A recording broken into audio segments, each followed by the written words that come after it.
रात के 3 बज रहे थे। बाहर तेज तूफानी बारिश हो रही थी। एक ज़ेरे ज़मीन लेबॉर्ट्री में हल्की नीली और सफ़ेद लाइट्स जल रही, कभी बुझ रही थे। दानियाल मेज़ पर रखी एक सफ़ेद चादर को हटाता है। चादर के नीचे एक इंतहाई खूबसूरत नौजवान लड़की की लाश है। उसकी आंखें खुली हैं, लेकिन उनका रंग बिल्कुल सुरमई हो चुका है, जैसे वो पत्थर की हों। और फिर दानियाल जर्राही का चाकू उठाता है और जैसे ही लाश के सीने पर पहला कट लगाता है, उसके हाथ रुक जाते हैं। लाश के जिस्म से खून का एक कतरा भी नहीं निकलता, बल्कि उसके अंदर से एक काली बदबूदार मिट्टी जैसी चीज बाहर आने लगती है। दानियाल घबरा कर पीछे हटता है।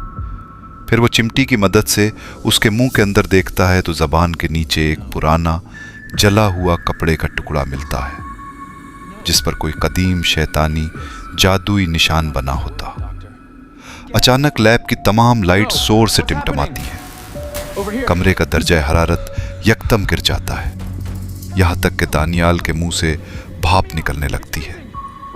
वो जल्दी से दरवाजे की तरफ भागता है, लेकिन लोहे का भारी दरवाजा खुद ब खुद एक जोरदार धमाके से बंद हो जाता है और बाहर से लॉक हो जाता है। दानियाल देखता है, लैब के कोनों में रखे हुए दीगर लाशों के कैबिनेट खुद ब खुद खुलने और बंद होने लगते हैं, जैसे उनके अंदर बंद मुर्दे जाग गए हो। दानियाल पीछे हटते हटते दीवार से जा लगता है। उसकी नजर दोबारा मेज पर पड़ती है। लाश का सर अब घूमकर सीधा दानियाल की तरफ हो चुका है और उसकी सुरमई आंखों से काला खून बह रहा है। अचानक लैब की तमाम लाइट्स एक साथ उड़ जाती है। मुकम्मल अंधेरा हो जाता है। सिर्फ दानियाल के हाथ में मौजूद टॉर्च की रोशनी बाकी होती है। वो कांपते हाथों से टॉर्च की रोशनी मेज पर डालता है। मेज बिल्कुल खाली होता है। लाश वहां से गायब हो जाती है। दानियाल घबरा कर टॉर्च घुमाता है और जैसे ही वो टॉर्च का रुख अपने बिल्कुल सामने करता है, वो शैतानी लड़की उसके चेहरे के बिल्कुल पास अपना खौफनाक मुंह खोले खड़ी होती है